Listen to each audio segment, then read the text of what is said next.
All right, let's get started with the first conversation.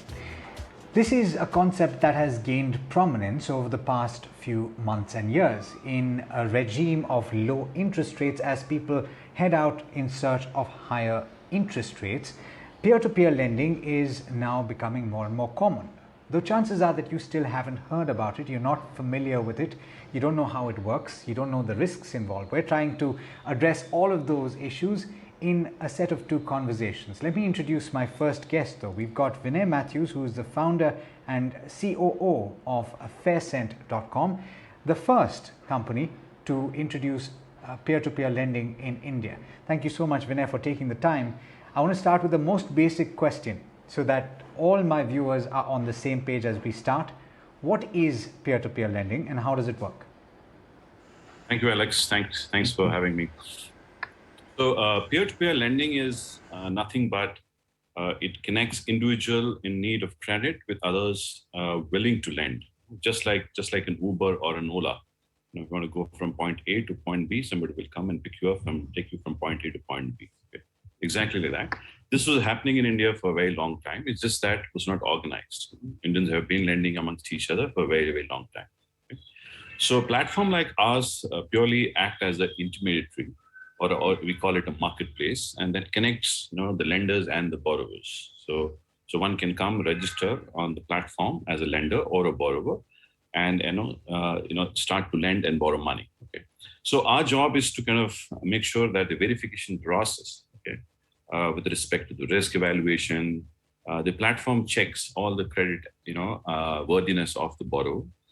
We look at a lot of data, the employment data, the income data, the CIBIL data, the credit history of the customer, the SMS data, the app usage, among many other data. Verify the borrower, and on that data is borrower assigned a certain risk, a certain tenure, and a loan eligibility. So the borrowers can be typically in the range of 10 to 24%, and lenders get to kind of consume these borrowers by putting out their own money. And these loans are typically in the range of maybe 3 months to 36 months. So that's a typical range in which most of these loans sits. So just like Uber or Ola, they evaluate the driver. Where is this driver coming from? Does he have a license? Does he have a any criminal record? Is he 18 years and above? All of that they verify before they put the driver on that car. Similarly, for us, we verify the due diligence which happens on the credit side is much deeper than what typically Ola driver or Uber driver will go through. So we really kind of validate the borrower, and post that the borrower goes live on the platform, and lenders can come and choose the borrower. They can choose the borrowers they want. So that's predominantly how the peer-to-peer lending works.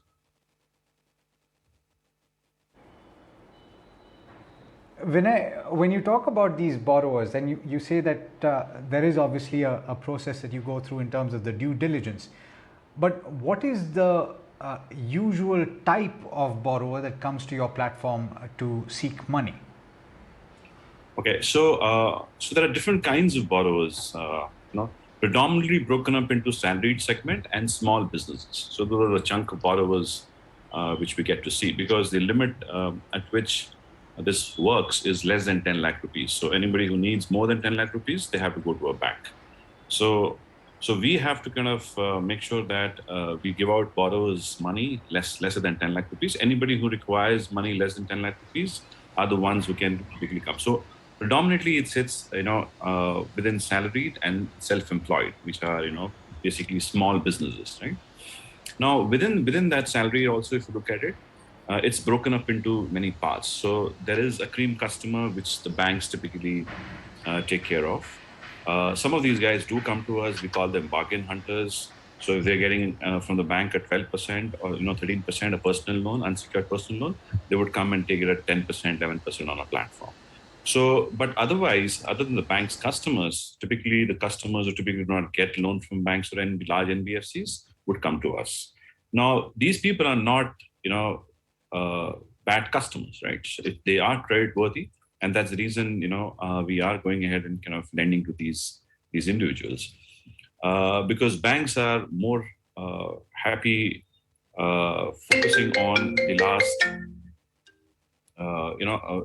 focusing on the top 1,000 or 2,000, employment or organizations. Below that, there are a large number of SMEs, large number of organizations which typically the banks are not really focused on, and that's where these organizations, also these individuals within the organization typically come and borrow money from us, but predominantly broken up into salaried and small businesses. Okay, so let's get into the loan itself. There are certain restrictions in terms of the lenders that come onto your platform. That is, individuals who come onto your platform. There is a limit to what exposure they can take overall. There's also a limit to an individual borrower, and the nature of these loans is that they are unsecured, in that there is nothing that is given as collateral. Is that correct? So, so there is limits which RBI has put out. On the borrowing side, I said no borrower can take more than 10 lakh rupees from the platform. So that's where the limit is for the borrowers.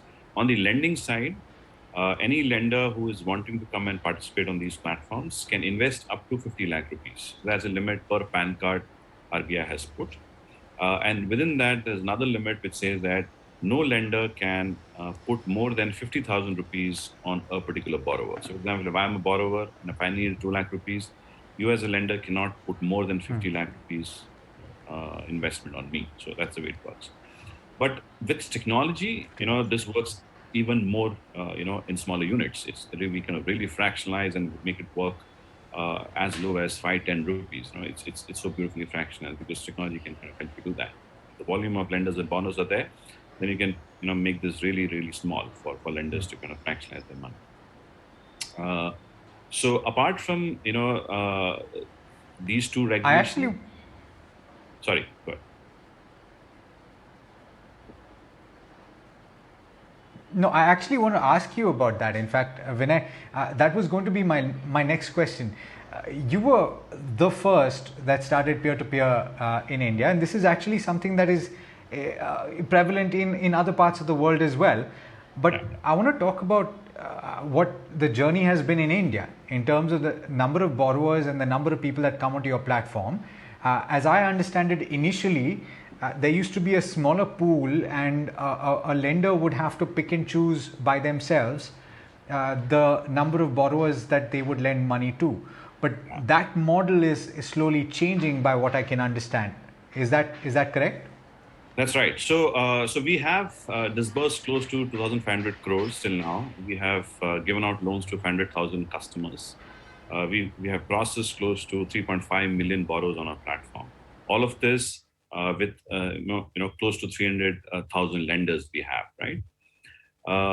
Now, initially when the journey started, we used to kind of list down. We still do that. List down the borrowers, and people could come and pick and choose the borrowers. They, see the entire details of the borrower, the personal details, the financial details, the bureau details, the banking details, most of the details which typically, you get to see while processing a loan. All of that details, underwriting details, the verification report, the bank statement analysis, all of that you get to see. Okay, and you can pick and choose the borrowers that you want and make a portfolio accordingly. Right now, that does not give speed to the lender. Okay, so what we've done, just like a mutual fund, we have made a pool of these borrowers. Okay, and you can now invest in these pools, and and this money of yours will go to that pool. And if, let's say, in that pool there are 5,000 borrowers, all of that 5,000 borrowers, your money will go and lent out to. So now that makes it very, very interesting. The money is really kind of distributing itself or fractionalizing itself to a large number of customers, and that's the fundamental play in which the risk sits. When I am investing in 100 borrowers, then chances are that 5-10 of them will go slow, or a couple of them will default. There is a risk involved, right? But when you do this in a pool manner, your risk kind of comes down, and whatever returns that you expected, or whatever returns the platform is promising, you end up kind of getting that returns, right? So the pool, the way it works is that apart from fractionalization, because there is a large number of large number of borrowers in that pool, it also distributes beautifully, right? For example, we give out loans to 750 cities in this country. Now that's money going across to different cities, right? So rather than concentrating on a particular city, that's a bad idea, right? Concentration on one city is a bad idea. We saw COVID, destroyed a lot of money. Also, it goes to salaried as well as business. It goes to different kinds of loan products, not just short term, long term products, low risk, high I take risk. that point. So different kinds of. So it kind of beautifully sets the risk mitigated. Yeah, I understand that, Vinay. But what I want to also drive is this isn't necessarily something that someone can equate with a fixed deposit. It is, while it is interest that you earn, it is still a risk that you're taking. I do want to ask about the delinquency, because these are people, and of course, if you fractionalize it, like you said, the risk of default is mitigated to that extent. It's lowered to that extent. But there are delinquencies to be aware of, are there not? Of course, of course. It does not work without delinquencies. Even the bank's customer is delinquent, right? So, for example, if you look at the bank's portfolio, they also have delinquency. So delinquency is part of this business, right? But the way it works is that you risk price the borrowers in a way that whatever price that you're charging from others covers for the delinquency that you've undertaken. Right? So it's fundamentally a risk based pricing model by which you're able to kind of make money for your lenders. Okay? And delinquency risk with respect to the performance of the borrower when we are assessing and post that, that is kind of to some extent could be predicted, right? So we are able to predict it, plus minus maybe a half percentage here and there. We are able to predict it. Let's say, for example, if you say that this is the bunch of borrowers are predicting 2.5 or 3% default, it kind of stays in that range of 2.5 3% default, right? Unless the external environment plays out. So there is a lot of external environment which kind of really kind of makes the portfolio go a little higher. So, for example, we saw a few of them. We saw demonetization. We saw GST, especially in the small businesses that we were lending to. We saw two waves of COVID. We had some NBFC, crisis, some time back. So these external environment kind of plays a role with respect to how the borrowers are performing as we go along. There is definitely risk, but the maturity of the platform, the maturity of the assessment of the risk, the learnings of the data that you have churned over a period of so many years, and the machine learning which goes into it, helps you to kind of predict it even better, right? As you go along. So basically, what you're trying to kind of figure out the ability, stability, and the intention of the person. Yeah. I get it. I get it. Now, my last point, Vinay, and I think a lot of people would be keen on finding this out, is what recourse would a lender have on your platform if there is a delinquency? How do I get my money back if I am a lender? So first of all, most of the lending today, which is happening, is basis. For example, you are lending at 12%, or you are putting out your money at 12%, and platform is onward lending at 18%, and there would be a couple of percent default. Your 12% is more or less taken care of, right? So it's not that it goes less than that. Okay. But having said that, how is it that we make sure that there is a recourse on the borrowers is exactly what the way banks operate. We also have a loan agreement between the lender and the borrower. The loan agreement can trigger section 138 or civil suit or arbitrage clause. All of that can be triggered. With the NAC mandate not coming through, if the borrower is not paying, we file a case, we send out legal notices. There is a section 138 that we go after. A criminal case is filed against the borrower. So all of that process, which entails to kind of take the borrower to the court, we do that. Now, one of the reasons we do that is because there is a revenue opportunity for us there as well, because borrowers have to pay for every delay that they do for the payment that they make to the platform. So there is money to be made, and that's the reason we go out to these borrowers. So as I said, we are a platform. So those are some of the areas through which we make some money, right? So the recourse mechanism is there. We also, for larger amounts, let's say amount which is more than 2 lakh rupees, we collect physical checks also, right? So we also keep checks as securities. We bounce because some of the in some of the jurisdiction, the check bounce NAC bonds is not taken as evidence. So we need to kind of make sure that check bounce happens, and check bounce is what is taken to the court of law to kind of file a legal case and criminal case against the customer. So there is a proper collection team. We have a lot of analytics which is going in the collection to make sure that that's working perfectly, and we go out for the people who are not paying a certain time.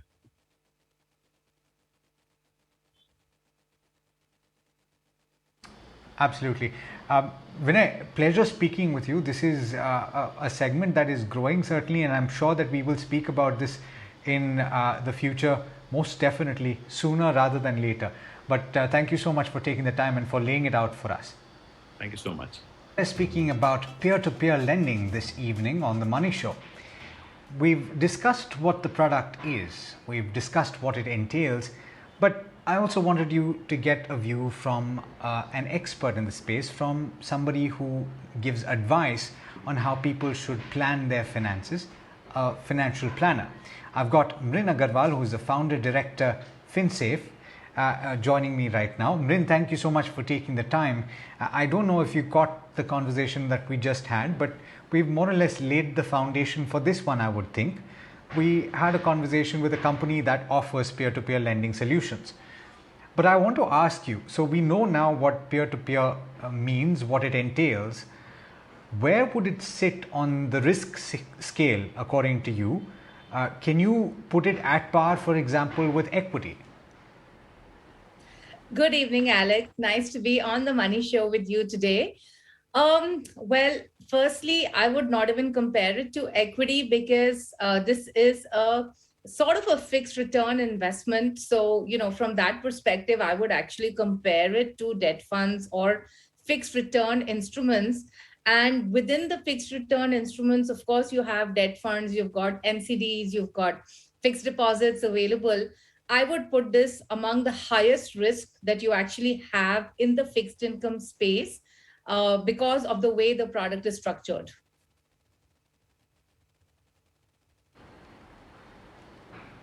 Okay, why do you say that? The contention is that you're lending to a pool of individual borrowers, and the larger that pool is, Mrin, the lesser the chances of default, and so technically your risk is mitigated, but it is still a risk. Why are you saying it's the highest possible risk though? Well, I think different platforms follow different credit assessment criteria.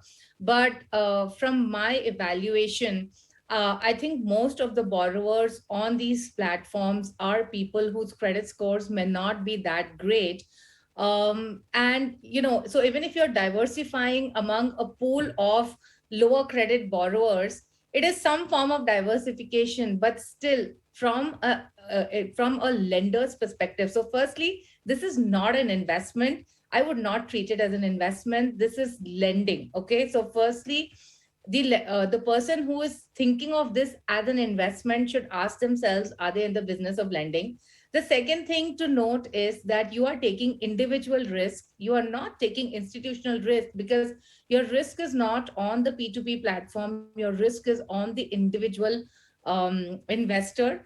And incidentally, I was just reading that the default rates in India are about 6 to 7%, and globally, P2P default rates are about 20%.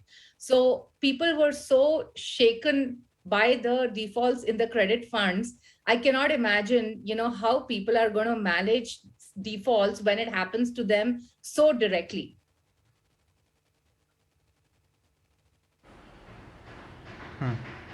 That's a fair point.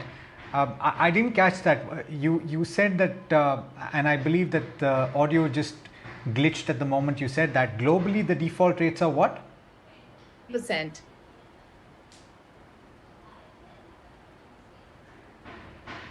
%. Sorry, can you repeat that, please? 20%. 20%. Okay, so it's a very high rate of return, rate of default that is prevalent globally, essentially.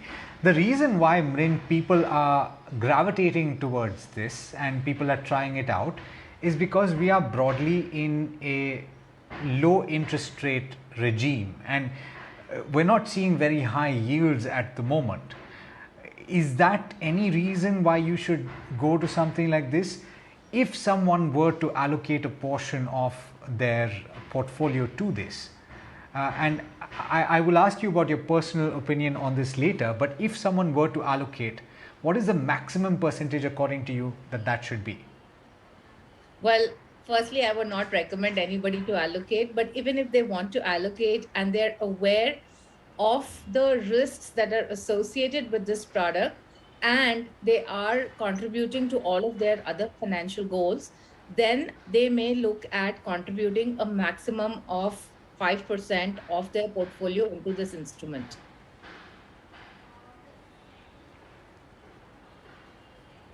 Okay, that's fair enough. Now, I also want to take you to your personal recommendation. Why is it that you say that you should avoid this? When you look at the advice that you've dispensed over the years, I'm sure that you've interacted with a lot of different people, some of whom have significant risk appetite as well and a significant amount of capital as well. So even those people with high risk appetite, you would say, should ideally avoid something like this? Well, it's their personal choice, but I'll tell you one of the things which are not in favor, in my personal opinion. The first thing being that while it is regulated, the main regulation is a net worth requirement. You know, when you're investing in a fixed deposit or even when you're investing in an NCD, there are many other statutory requirements that are there. And if you look at the way NBFCs and banks are regulated today, there's a fair amount of regulation that they have. Here, there is just a net worth requirement. So, you know, it's very easy for these players to actually wind up, and you don't know if the investor is going to get his or her funds back. Also, in the case of default, you know, while they do say that they would help out, the fact remains that these are new instruments in India. We don't know how well these companies are equipped on the recovery process. I mean, if you look at banks and NBFCs itself, there are such big examples of how the recovery process has been so difficult for banks and NBFCs. So we don't know what is the experience or wherewithal that these companies have on the recovery process. And, you know, honestly, you can write things on paper, it looks good, but you also know the realities when a default happens. Also, again, there is a concentration risk, because if an investor is investing, I'm sure they're not looking at investing 5,000 rupees. They are looking at investing larger amounts, which means that there is going to be a concentration risk in their portfolio. And finally, you do have other investments that are available, like, for example, debt funds. Yes, of course, they give much lesser returns, but these are again highly regulated, with publicly available information and a lot more transparency. So, coming to your question on if a customer is a high risk investor and he is willing to take the risk, whether he should go in for this, sure, they can. If they're ready to lose their capital, that's what they need to be. That's what they need to keep in mind, that there could be loss of capital. And if they're okay with that, I think they should go in for it. But otherwise, I do not recommend this as an investment.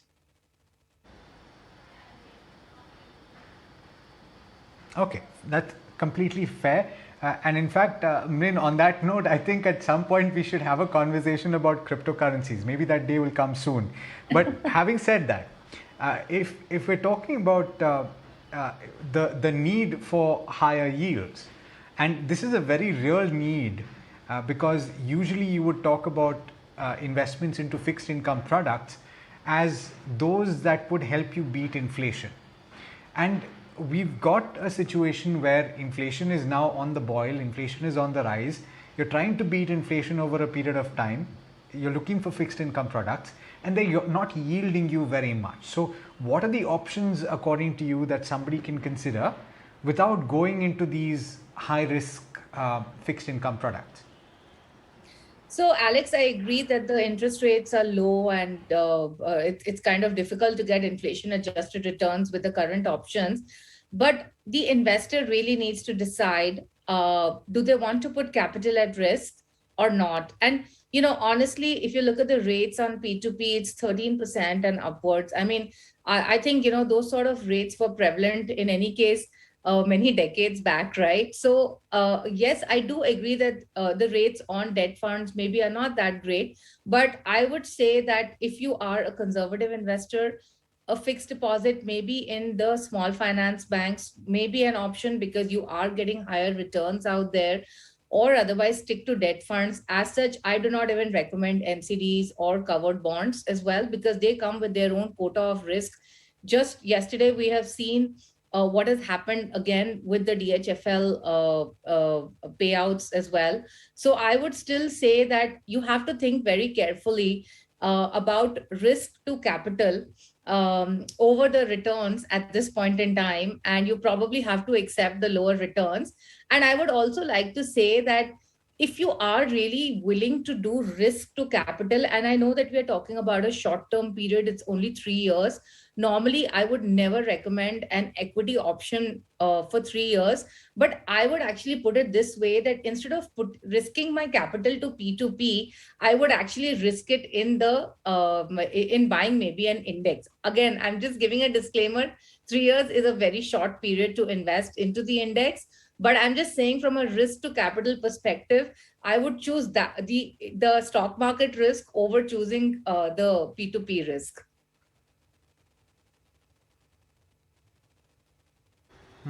And that's a fair point, because if you think about the average duration of the loans that are put out on P2P, as we learned today, it's to a maximum of 36 months. But I do want to also ask, if you're talking about if somebody wants to take a little bit of capital risk, where do you rate credit funds right now, and credit risk funds rather? Do you think that someone can go back to them right now? And if they have a very long-term perspective, if they're talking about beyond 4 or 5 years, can they consider doing that? Absolutely. I truly believe that they can consider doing that. It is a good investment. A lot of the credit funds have cleaned up their portfolios post the Templeton issue in any case. So I do think that it's a good option if you're willing to take more risk with your investment. And I do believe that the credit risk funds provide a good opportunity as well.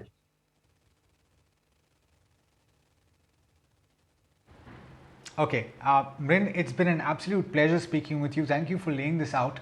And we've certainly learned quite a bit, haven't we, about peer-to-peer lending. Mrin, I look forward to speaking to you again in the near future. Thank you.